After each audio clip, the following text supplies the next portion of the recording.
Welcome to Uncopyable Women in Sales.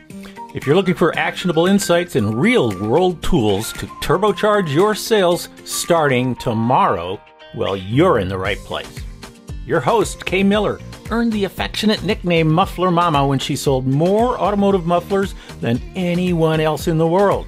In this podcast, Kay will talk to another superstar woman in sales as they reveal uncopyable strategies you can use to rack up more leads, snag dream clients, and take your sales numbers through the roof.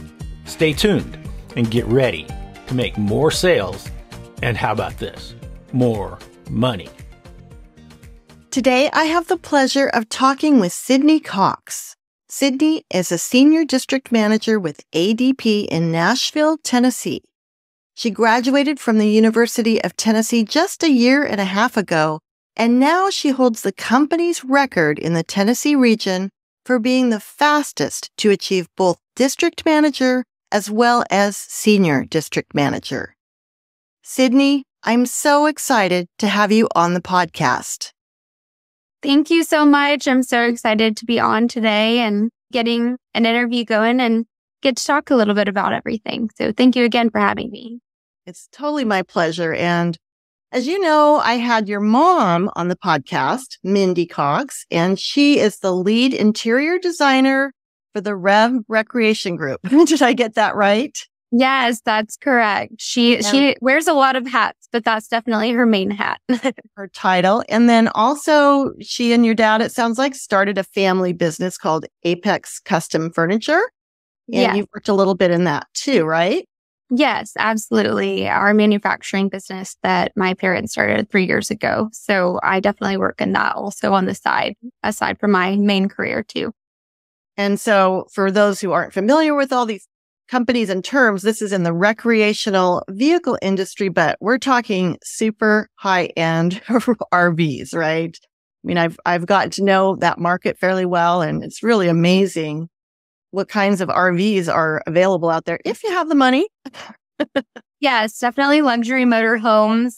She's been in that industry for 30 years now altogether. So definitely have the experience and expertise all combined. So yeah. Well, I really enjoyed talking with her. And after the interview, she said, well, if you want to talk to another superstar saleswoman, you need to talk to my daughter. So here we are. And I know that you are a recent college graduate. You went to the University of Tennessee and you said you graduated in 2022. So just a really short time ago.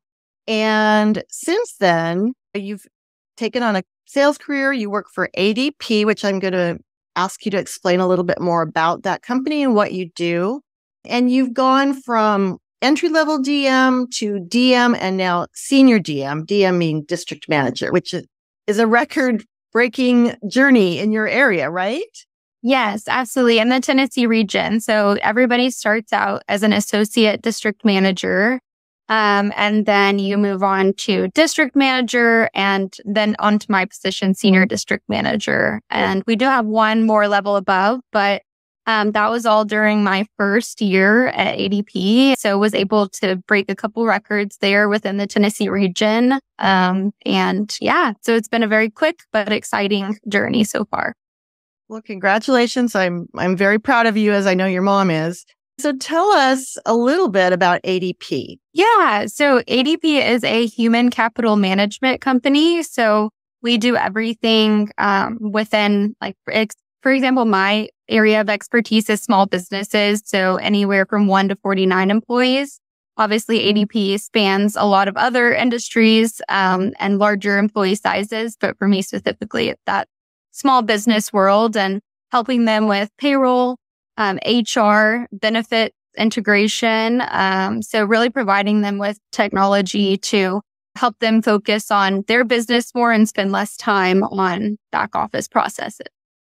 Right. So businesses that don't have a huge team or staff or infrastructure, I assume, is who you can serve the best? Yeah. So it can be anywhere from 1 employee up to 49. So there really isn't like a specific number or range outside of that. Everybody needs more time on their table when they have a small business. So it's definitely nice to kind of help streamline that for all of those business owners.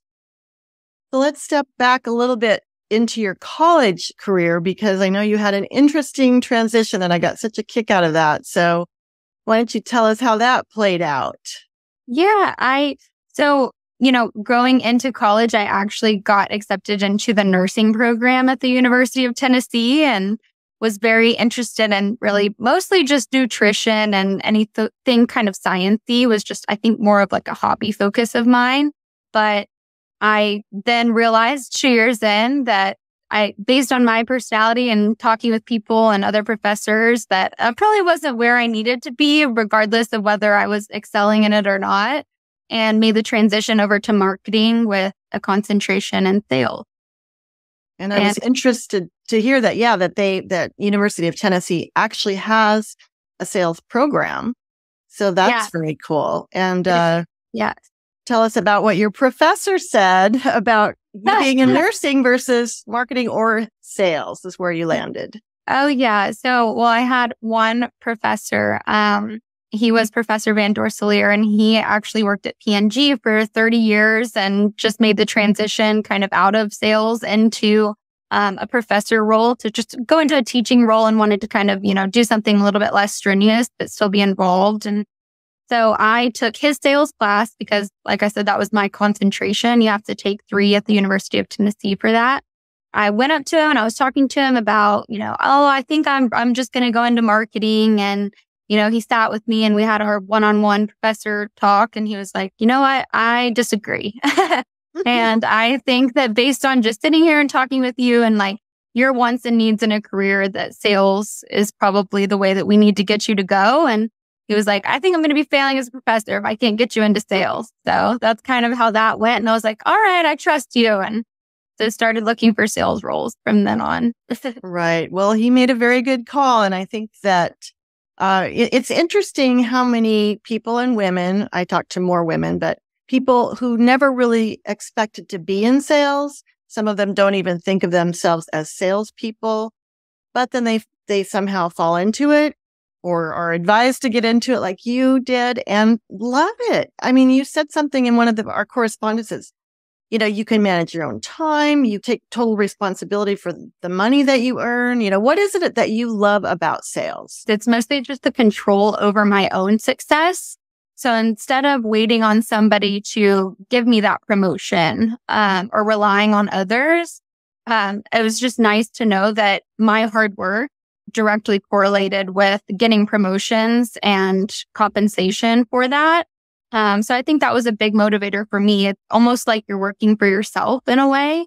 And if you're self-motivated, I think it's definitely like a great way to go for yourself if you can, work through that and kind of go into this career. Right. I have a sales background, of course. I loved all the different people that you would meet and the impact that you can have on their business and their lives too.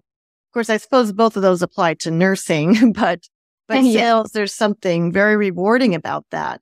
It's interesting that you transitioned from nursing to sales because I know your mom started out and she was going to be a veterinarian, right? Yes. Yeah. I think that was her original focus. But I mean, I think everybody just has to be open to change and kind of open to other people's advice also, and really look inside and determine whether that really is the best path for you. She did the same thing with veterinarian. Then she went to interior design and kind of had a guide there. I believe one of her professors also, she spoke with them and changed her mind. So I think it's just, taking the time to get others' opinion who maybe have more wisdom than you or experience, and looking on the inside and saying, okay, what makes me happy? And also what can lead to better success for me based on my natural born abilities or skills or anything like that. The phrase that comes to mind is, you don't know what you don't know, right? Especially as a young person, you have, your opinions or what you think about things, and you don't have all the information. Not that I have all the information, but you definitely don't when you're starting out. So we talked a little bit about what you attribute your sales success to, the different qualities that you have. And you said that you are blessed to be a naturally positive and sunny person, which is easy to see when I look at you, and not everyone will be seeing us, but that's a huge advantage because sales can be tough. I asked you, how do you keep that sunny attitude? And tell us what you said about metrics.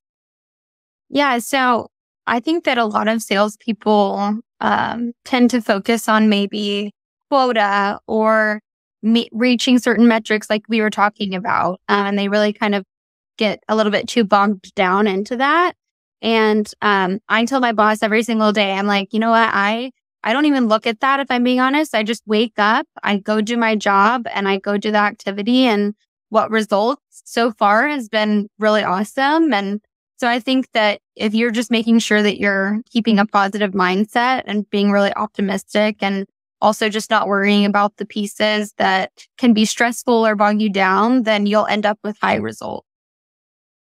And we talked about the fact that the other alternative is what you do is focusing on the activities, right? Absolutely. Yeah. We always say, specifically at my office, it's all about attitude and activity. My VP, Jansen Wagner, literally says that I think every week. He's like, it's all about attitude and activity. As long as you have a good attitude and high activity, you'll see great results. Well, I hope he listens to the podcast so he can hear that it's definitely sinking in. Oh, yeah. Him, right? Yes. He has great advice. He's been in it, I believe, like 8 years now. So definitely great to have mentors as well who, give you those little tips and small pieces to hold on to throughout the day. Right. And, you had a professor who took enough interest in you to notice that you'd be awesome in sales. It sounds like you've got a great team now that is very supportive. So that really helps because, one thing that struck me, and I was listening to a podcast today about how sometimes sales management does not treat their salespeople very well.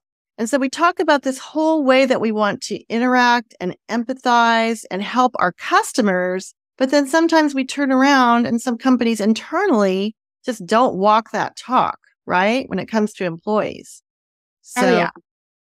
I definitely agree. I think I've heard of some other friends who kind of went into sales. I just ran into one actually yesterday who kind of made a transition to a different company because that's kind of the experience she was having. And it made me sad because honestly, I've had nothing but a positive experience with my leadership and them, being nothing but honestly supportive and like guiding me down the right path and wanting to see me successful. So I do think that leadership is definitely a big piece in sales. I think healthy competition too is a big thing as well. Instead of just being competitive, it has to be healthy competition as well.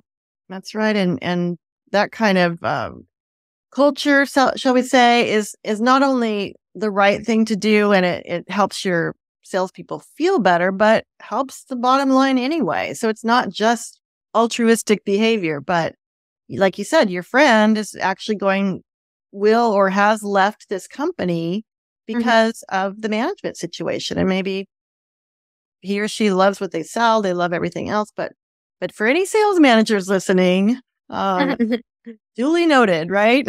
Yes, absolutely. So you talked about selling your customers who are mostly, we say small businesses, but I think the definition of small businesses, I don't know what the numbers are, but it's pretty high.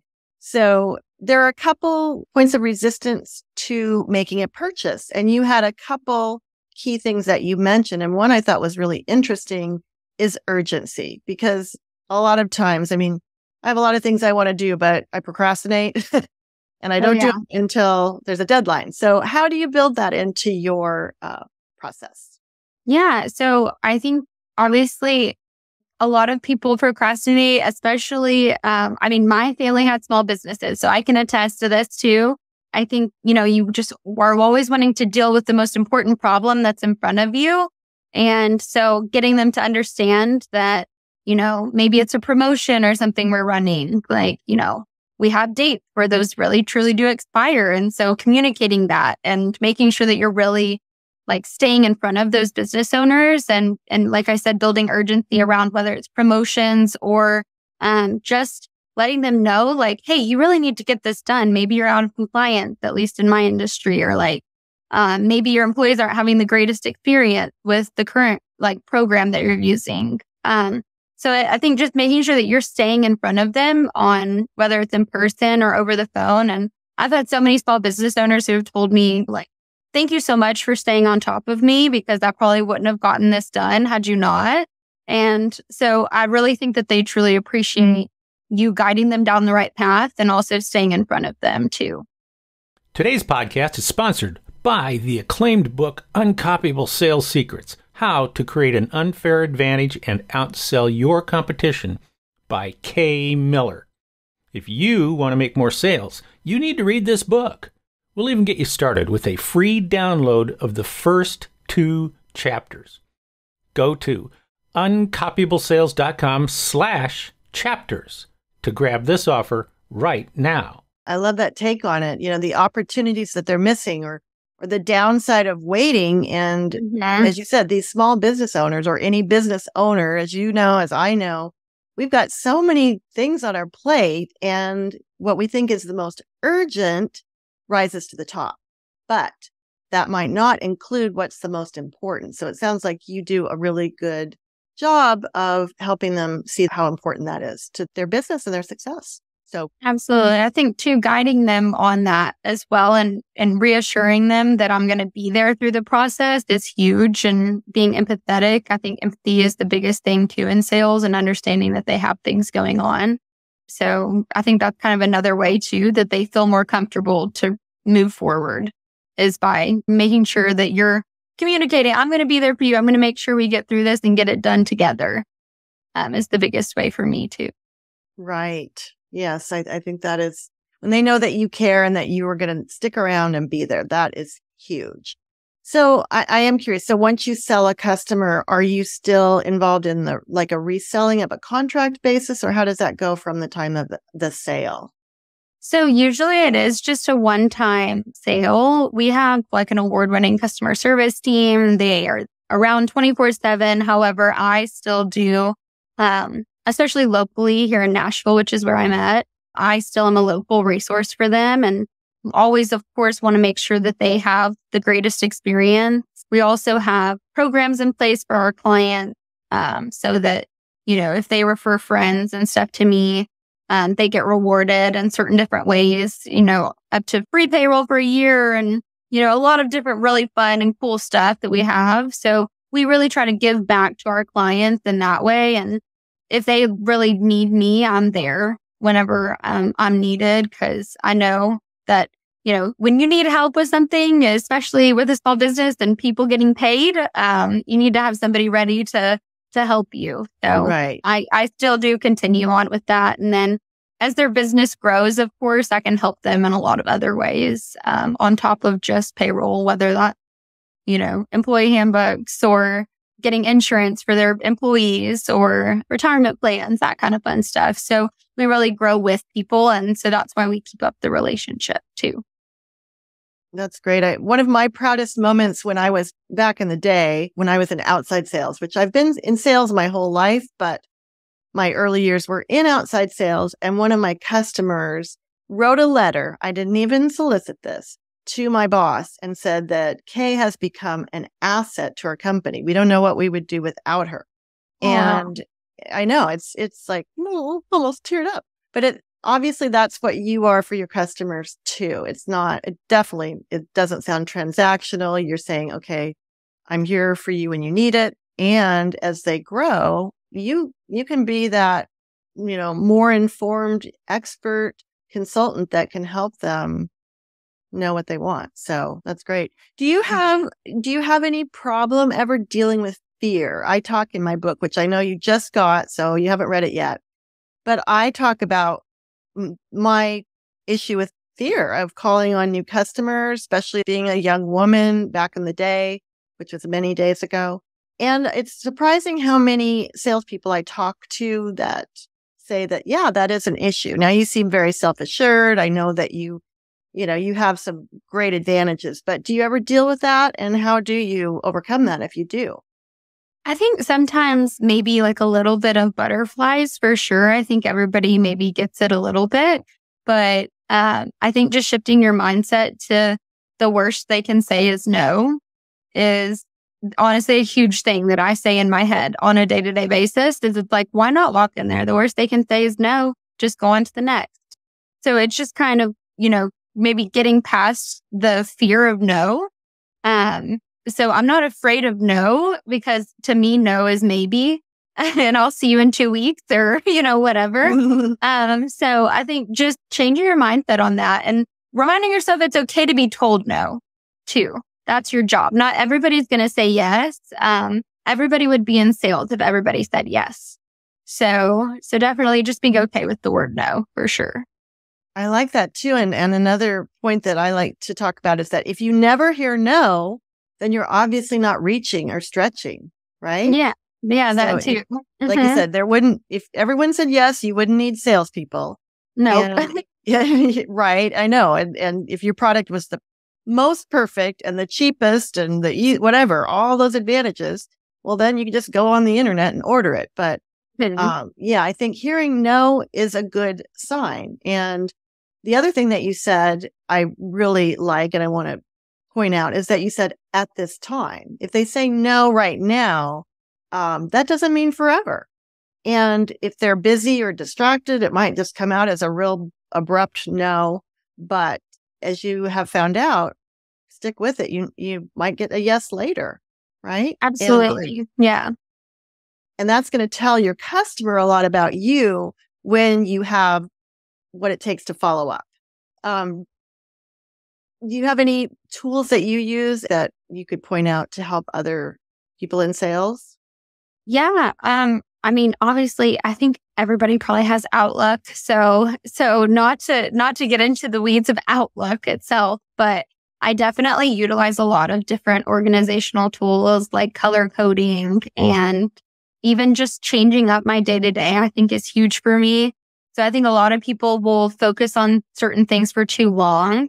So when I'm talking about activities, I'm talking about maybe going and dropping in on, new business owners, or going and having meetings with accountants, which is who I usually work with.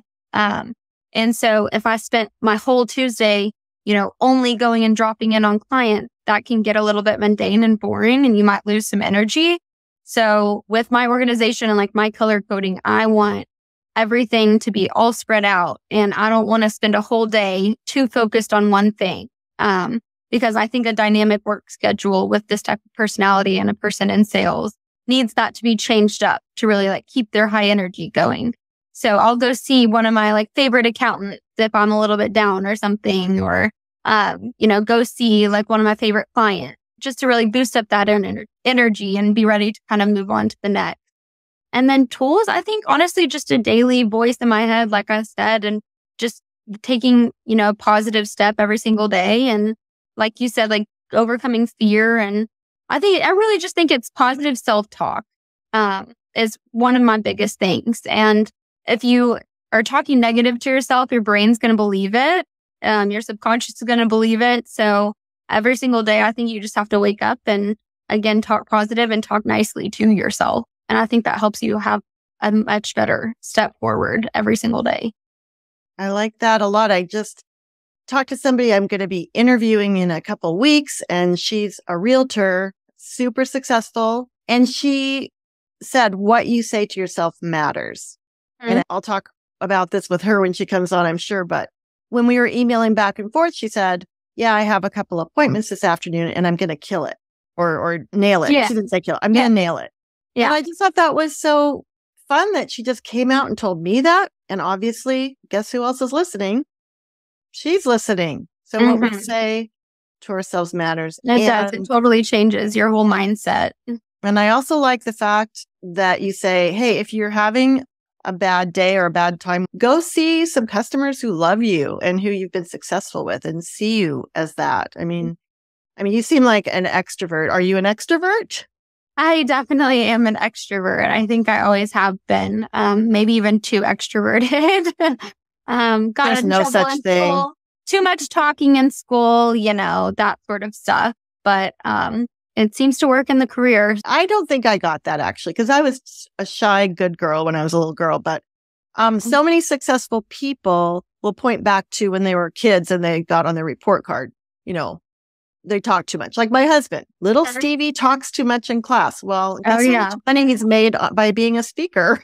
By talking. That's right. Yeah, I know. it's funny how, I mean, it's just the normal school system and you have to be quiet. But I will say in my adult life, I have gotten better at listening, especially in this job. I want to talk because I'm so excited about my product. And I think sometimes if you sit there and we say word vomit to customers and don't really give them the chance to voice their needs or responses on what you're presenting, that can be a pretty difficult thing to overcome too. And you're not really meeting their needs if they aren't able to voice them. So that's something I have overcome quite a bit. Some of the most successful salespeople I've talked to are extroverted, and I'm one of them too. I like to talk. So listening and not talking is really a discipline when it comes right down to it. If you feel comfortable enough, everyone likes to talk. Even introverted, quiet people like to talk about the things they care about and when they're comfortable. So I'm glad you brought that point up because, yes, I think extroverts are more drawn to sales, and yet we of all people have to really watch that. Yes, our extroverted side can blow over. I think especially true when I meet with a client who is extroverted as well. We'll be building rapport for 30 minutes and then I have to really take control of the meeting and be like, oh, wait, you know what we're here for? We're talking about dogs and everything else, the weather. I mean, who knows? But it's just funny how I kind of have to be really disciplined in that too and make sure I'm talking about what I should be. There's the line where you have to be building rapport and then you've got to make the switch to, like you said, getting down to business. So that's a distinction that's very important. And just as a consumer, and I'm sure you can relate, what is the biggest thing that we don't like about salespeople? They do all the talking. Like you said, word vomit. And sometimes it's because they're too pushy. And sometimes it's like you said, they're just really excited about the solution that they have and they know it would be right for us. And I quote my niece, who when she was little, my mom was babysitting her and said, Shauna, you need to pick up your clothes because we're going to go to the grocery store. And Shauna said, I don't like to be telled. And her little 3-year-old grammar. And so I transfer that to, we don't like to be sold. We don't like we don't. told what to do. We don't want to be sold. Yeah, we want given the information like you present to your customers. Here are the advantages of working with me. And here's the reason that you should start right now. Yeah, I've really moved into too, like with my experience just in the last year and a half or a little bit over into a mentor role. So I do have mentees now. And I tell them every day, I'm like, you just need to be a human and like, don't try to go in and have the perfect talk track or elevator pitch. Like, instead of, hi, I'm here with X company, you need to come in and say, hi, I'm Sydney, or hi, I'm Sarah, or hi, I'm, your name, and tell them about you. Say, I saw this business. It's such a cool business. Like really just be a person and talk to them instead of going in and just word vomiting, like I said, all about maybe ADP or whatever company you work for. And that's immediately a red flag for people, and people immediately step back because they're like, I don't want to be sold. And, you might have the perfect solution for them, but your approach can change everything. And, when you're building a rapport, you do have to reveal something about yourself. It can't just be listening either. As important as listening is, yeah, if I want to get to know Sydney as a human being, you're going to have to share something about who you are. And you do seem very open about that. We're almost out of time, but what is the mix of women and men in your company? Oh, we're majority women. Majority women. Okay. Mm-hmm. Yeah, we have our first female CEO as well. Her name's Maria Black. We all very much look up to her. And I would say, I'm guesstimating, but I would say it's about 70% women at ADP. In our office specifically, I think we have about maybe 6 or 7 guys or actually it might be about 8 now out of like 35 reps. So, it's definitely more women, but it's been really awesome. I think women empowerment kind of is an awesome, topic, and it's great to really empower other women around yourself. But the guys, of course, too, are great. But yeah, definitely majority women and ADP specifically. Interesting. But I think that is really good and something that I've seen changed since I got out of college many years ago, that women are more likely, like you're talking about, to help other women. And that's one of the things I want to do with this podcast. This information is great for men too, because Absolutely. I like to point out, I was the number one automotive muffler salesperson when I was with Walker Exhaust. Mm-hmm. And my competition was almost all men. So I think, well, why wouldn't the men want to learn this stuff? Because it works. Yeah. It's cool that you have a female CEO and that there's that culture promoting and supporting women and men. Like you said, men, absolutely. Like guys, it's great to have a mix. I really like our VP is a guy, and he's had so many female reps, and he just like wears his heart on his sleeve. I'm telling you, and he's like gotten so used to, I think, just helping women grow in their career, and so the men are definitely necessary. They help keep us grounded and in a positive attitude and stuff too. So we definitely love the mix, but yeah, it's majority women at our company specifically. Are you open to LinkedIn connections? What's the best way for people to find out more? LinkedIn is definitely a good one. Email too, if you guys just want to, reach out and ask me questions about anything. I mean, obviously, I'm checking the email constantly. It is sydney.cox@adp.com. It's been a pleasure. Your mom gave me a very good recommendation. And she's obviously, like I said, very proud of you for good reason. Thank you so much, Kay. I'm so grateful to come on here. And like you said, I'm excited to see where I go to in 6 or 9 months. So hopefully we'll be back on and kind of see where that goes. But I appreciate you as well. We'll be watching. Thanks for listening to this episode of Uncopyable Women in Sales, your source for secrets you can use to make more sales. Check the show notes for links and contact information. And if you enjoyed the podcast, please spread the word by subscribing, sharing, and leaving a 5-star review. You can always learn more by going to uncopyablesales.com/podcast. Until next time, go out and supercharge your sales like a true uncopyable rock star.